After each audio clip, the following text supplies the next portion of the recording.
and our health department is overwhelmed and exhausted. Our state and our region are setting new records for COVID-19 every day. Election day has come and gone, but this pandemic remains. The pandemic is not political. This disease knows no party, no race, or no religion. But this disease is winning.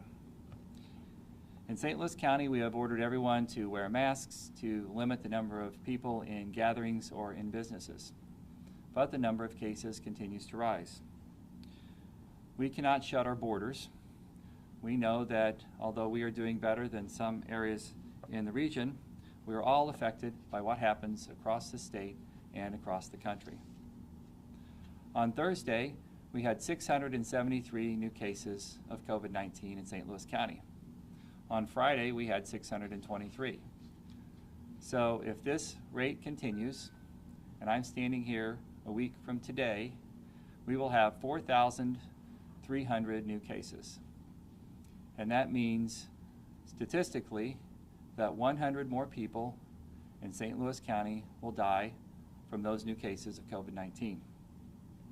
And they will, because we're not doing everything in St. Louis County to stop the spread of COVID-19.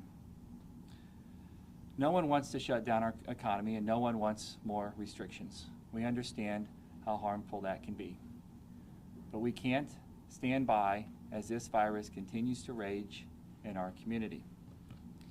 If our hospitals fill up with COVID patients, then that means that you or your loved one may not be able to get the care that they need when they're suffering from a heart attack or involved in a motor vehicle accident. And if that happens, even more people will lose their lives. So I want to be clear with everyone. If this doesn't change a week or two from now, and we're standing here with the same rate of increase, then we will have to be considering more restrictions. We have one last chance to slow the cases of COVID-19 in our community before we are forced to take action. We are working very closely with the Pandemic Task Force and our public health officials to look at the data and determine what numbers that we would have to see before we would have more restrictions. And when we understand what those numbers are, then we will all be working diligently to avoid reaching those markers. Meanwhile, there are some actions that I'm asking everyone in St. Louis County to take immediately. First, avoid personal interactions. If you can work from home, do so. If you can conduct your business virtually, then do so. If your business and you can take care of your customers with curbside service, then do so. Remember, the safest place for everyone is at home. 2, wear a mask everywhere except with people in your household. It doesn't matter how much you trust your friends. This isn't about trust. This is about kindness and safety. And 3, to help our residents stay connected, we're asking everyone, in order to avoid threats of large outbreaks, to identify a small group, 10 people or less, that you come into regular contact with. This could be your family, perhaps other households or two, some of your friends or colleagues. And we ask that you limit your personal interactions to this group. And when you're interacting with this group, you still need to wear a mask and be socially distant. If any member of your group gets sick, then you must identify everyone in your group so they can quarantine and obtain a test. You must be able to do your own contact tracing. Why? Because our public health officials are going to be spending their time on contact tracing with our most vulnerable populations. And you or your friends and your family may not be a vulnerable person. 4, if you have participated in an event, a gathering, a wedding or funeral or party, or you've traveled, then it is our recommendation that you self-quarantine for 14 days. This will lower the risk of transmitting COVID-19 to others. No gatherings are safe, and we can't emphasize that enough. There are not enough protections in place for weddings, funerals, or parties, even a party in your own backyard, to prevent the spread of COVID-19. St. Louis County recommends that you go virtual with all of these events or wait. Our public health department learned last week that there was a Halloween party at the home of a De Smet High School student. From that party, there are 5 De Smet students who have tested positive. There are 2 others with symptoms who are awaiting test results. One of the students who was at the party told our health department that there were about 200 other students at the party.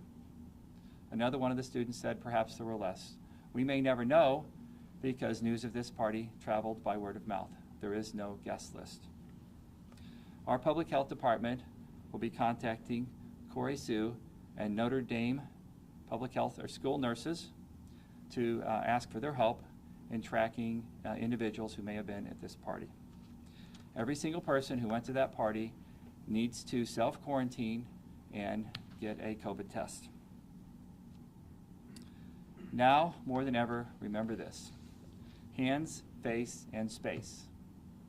Wash your hands frequently. Wear a face mask whenever you're out, and keep at least 6 feet of space between you and others. We urge everyone to take these steps now so we can do everything possible to avoid any more public health restrictions. Do this for your community, for your friends, for your family. Thank you, and I would be glad to answer any questions. Dr. Page, are you thinking with the restrictions, if there's more restrictions, are you talking a full stay-at-home order like in the spring, or is it kind of like a modified phase-in? Can you elaborate a little bit more on what? Well, first of all, right now, I would ask everyone to voluntarily stay at home as much as possible right now. And that means work from home when possible, and conduct your business at home if possible. And we're asking people to do this voluntarily. As far as further restrictions, we'll be talking with our public health officials and our pandemic task force about what those restrictions might look like and what would have the biggest impact in slowing the spread of the virus. Is there a particular trigger? We're going to work those out this week. Some of the things that we look at are the same. The positivity rate in our county, which is now 10%, the rate of change of that positivity rate, and the capacity in our hospitals, and then the capacity in the ICUs. Those are some of the things that we're watching the most closely. Dr. Page, health officials have said that, and you kind of alluded to this, the spread is coming from small gatherings in private homes, for example. Is there any restrictions that you could place that would actually be able to prevent people from gathering at homes? No, there's not a license required to have a gathering at home. We're asking people to recognize that these are not safe.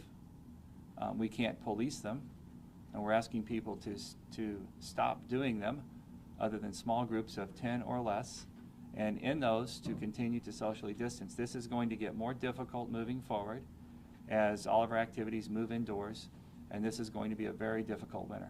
Now, to follow up on that point, when you say avoid interactions, does that include meeting people outside like they've been doing? So you're saying people shouldn't be meeting indoors or outdoors?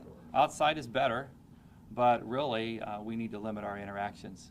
We really need to, even outside, you need to have a mask on, you need to be 6 feet away from others, and even outside events that are, with large groups of people are not completely safe. It's better than inside, but we really need to think about whether or not we need to be doing these things. Have you spoken with officials in the city of St. Louis, Jefferson County, and St. Charles County about whether they're going to provide or enact similar restrictions if these benchmarks aren't met? I've spoken to a lot of our area officials, and we have been talking about all of this. We've been talking about what these restrictions might look like, and we will continue those conversations. If they don't enact restrictions similar to St. Louis County next week, do you think that the restrictions in St. Louis County will have any effect on lowering the virus? Well, they will certainly have a great effect on lowering the virus. They will not have as much of an effect if we're doing these alone. They will have less of an effect, but they will certainly have an effect. It is much less ideal for us to be implementing these restrictions, but we are also demographically different than the rest of the state. We are much more concentrated. We are an urban county, and so our ability to move the virus around is much different because of our density, and that's why we've taken a more aggressive approach. Dr. Prince, why do you think this is happening? Do you think that people have COVID fatigue? Is it just spreading at these small parties like Jason was referring to? What's your thought on Yeah, why we're seeing I think it's all of that. People definitely have COVID fatigue, and they want to be done with it. But stopping these restrictions will not make us be done with it. This is not going away. We heard some exciting news today about a vaccine, and that vaccine is on schedule. Previously